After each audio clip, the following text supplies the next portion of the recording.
Hello everyone, this is Ravi Jha. आप सभी का स्वागत है आपके चैनल टारगेट फॉर आईक्यू में। और आज मैं आपके साथ चर्चा के रूप में शामिल हुआ हूं एक ऐसे टॉपिक को लेके जिसका जिक्र पिछले 2 दिनों से लगातार आप न्यूज़पेपर में देख रहे हैं। अभी हाल ही में honourable supreme court of India की बेंच के द्वारा एक निर्णय दिया गया और उस निर्णय में ये कहा गया कि अब एडहॉक जजेस का भी अपॉइंटमेंट होगा। तो अब आपके लिए ये जानना सबसे ज़्यादा ज़रूरी है कि क्या ये जो प्रावधान है regarding the appointment of the ad hoc जजेस, क्या ये प्रावधान जस्ट अभी आया है या ये प्रावधान पहले से है। अगर ये प्रावधान अभी आया है तो आने के पीछे वजह क्या है, और अगर ये पहले से है तो फिर वर्तमान में आखिर ये चर्चा का विषय क्यों है। तो सबसे पहले आपको ये समझना और जानना होगा कि भारतीय संविधान के चैप्टर नंबर 5 में अनुच्छेद 214 से लेकर 232 तक का जो प्रावधान दिया गया है ना, वो आमतौर पर स्टेट जुडिशरी का दिया गया है। और स्टेट जुडिशरी का मतलब है कि राज्यों के उच्च न्यायालय। आई होप सो कि आप लोगों ने इसको डिटेल में पढ़ा भी होगा और आपने ये भी देखा होगा कि भारतीय संविधान के अंदर इस परंपरा का भी जिक्र किया गया है कि वैसे तो हर राज्य का एक सेपरेट हाई कोर्ट होगा, लेकिन कुछ परिस्थितियों में दो राज्यों के लिए एक कॉमन हाई कोर्ट का एस्टेब्लिशमेंट भी किया जा सकता है और वो वर्तमान परिप्रेक्ष्य में आपको देखने का भी मौका मिलेगा। तो सवाल ये है कि जो एडहॉक जजेस हैं उसके पहले आपको ये समझने और जानने की ज़रूरत है कि आमतौर पर हाई कोर्ट के जजेस का अपॉइंटमेंट कैसे होता है। तो सबसे पहले आपको ये पता होना चाहिए कि जो आपके उच्च न्यायालय के जो न्यायाधीश हैं इनका अपॉइंटमेंट या इनकी नियुक्ति भारत के राष्ट्रपति के ऑफिस के द्वारा की जाती है। पहली बात, अगर हम इसकी योग्यता की बात करते हैं तो आमतौर पे भारत के नागरिक तो होने ही चाहिए। इसके अलावा अगर वो लगातार 10 साल तक जुडिशियल ऑफिसर हैं तो ऐसे व्यक्ति भी हाई कोर्ट के जज बनने के लिए एलिजिबल हैं। अपार्ट फ्रॉम दैट, एक ऐसा व्यक्ति जिसका दूर दूर तक जुडिशियल ऑफिसर से कोई लेना देना नहीं है, लेकिन that person is a active practice in the high court, उस व्यक्ति की लगातार वकालत चल रही है,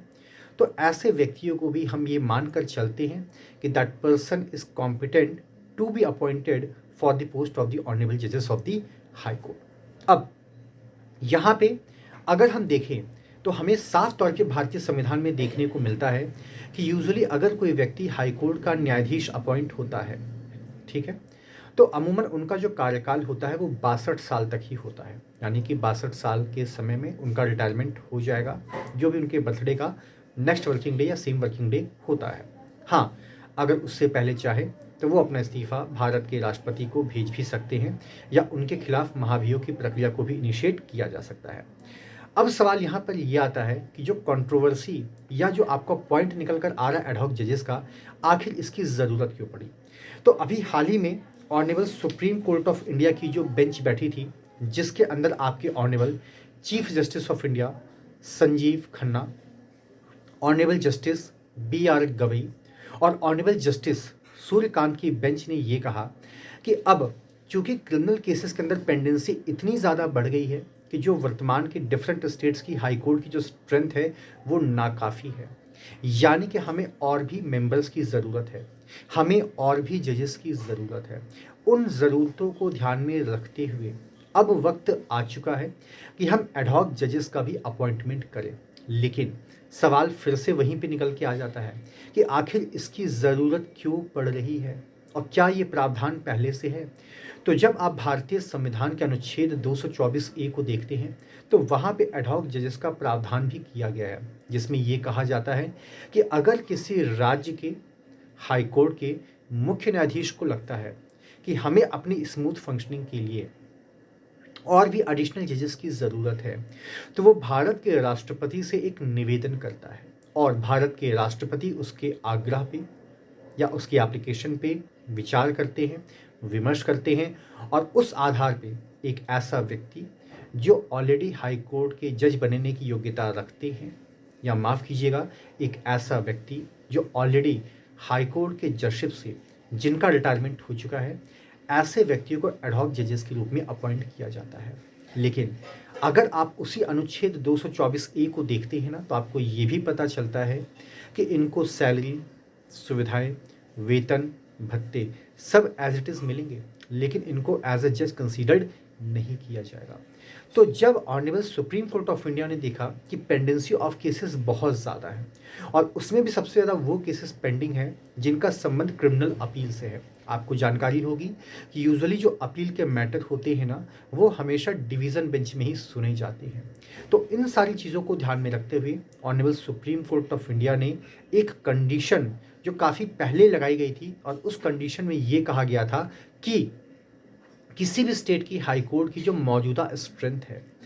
अगर उससे 20% कम जजेस हैं, मान लीजिए कि अगर मैं इलाहाबाद हाई कोर्ट की बात करता हूँ, या आप पटना हाई कोर्ट की बात कर लें, या बॉम्बे हाई कोर्ट की बात कर लें। पहले क्या प्रावधान था कि अगर मान लीजिए वहाँ पे जो सैंक्शन जजेस की संख्या की जो नंबरिंग है वो 100 है, अचानक से नंबरिंग घट के 100 से 75 पे आ गई, तो देखा जाए सीधे सीधा आपको 25% कम हो गया। तो उस ग्राउंड पे उस हाई कोर्ट के चीफ जस्टिस के पास ये अधिकार बनता है कि वो राष्ट्रपति से कहे कि हमें और भी जजेस की रिक्वायरमेंट है। तो 20% को इन्होंने मिनिमाइज कर दिया और कह दिया 10%। इसका मतलब ये है कि अगर आपकी स्ट्रेंथ 100 थी, 100 में से वर्तमान में आपके पास सिर्फ 89 हैं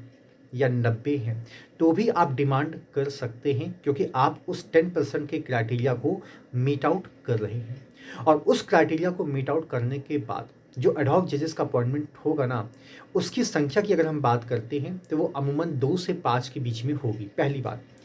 दूसरी बात यह है कि इनकी जो सिटिंग होगी वो मौजूदा ऑनरेबल जस्टिस के साथ होगी, और ये डिवीज़न बेंच में बैठेंगे और ज़्यादातर ये उन्हीं मैटर्स को देखेंगे जिनका संबंध क्रिमिनल अपील से है, क्योंकि क्रिमिनल अपील में डिवीज़न बेंच का गठन होता है, 2 ऑनरेबल जस्टिस बैठ के चीज़ों को सुनते हैं। तो इसी चीज़ को लेके फ़िलहाल ये चर्चा का विषय बना हुआ है। तो ये कोई नया प्रावधान नहीं है, ये प्रावधान पहले से ही आपके भारतीय संविधान में शामिल किया गया था। बस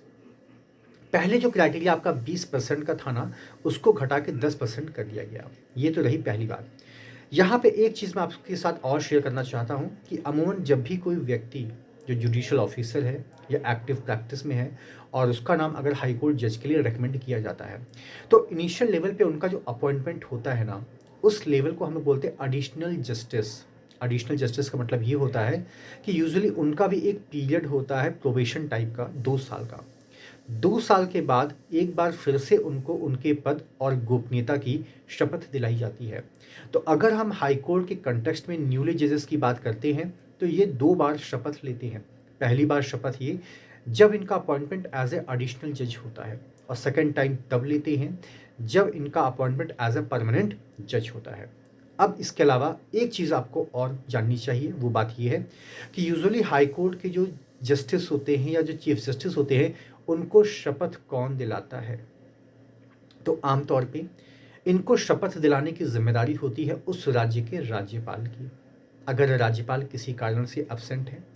या वो शपथ दिलाने में अक्षम है, तो उस परिस्थिति में उनके द्वारा जो नॉमिनेटेड पर्सन्स होता है उसको ये जिम्मेदारी दी जाती है। अगर हम एज यूजुअल परंपरा देखें या जो प्रैक्टिकल लाइफ में मैं पर्सनली ऑब्जर्व करता हूँ, तो जो किसी भी हाई कोर्ट के जो चीफ जस्टिस होते हैं उनको शपथ दिलाई जाती है राज्य के राज्यपाल के द्वारा। मैक्सिमम केसेस में राज्यपाल खुद उस स्टेट के हाई कोर्ट के प्रीमाइसेस में आते हैं, और ये सारी की सारी जो सेरेमनी होती है ना, ये चीफ जस्टिस कोर्ट में कंडक्ट होती है।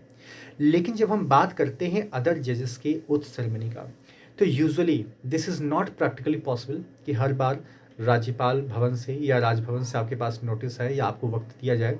तो ऐसी परिस्थिति में ये जो पावर ओथ की डेलीगेट की जाती है वो की जाती है honourable chief justice of the concern state of the high court, यानी कि जिस कोर्ट में आपका अपॉइंटमेंट हो रहा है, चाहे एज ए एडिशनल जज हो रहा हो, चाहे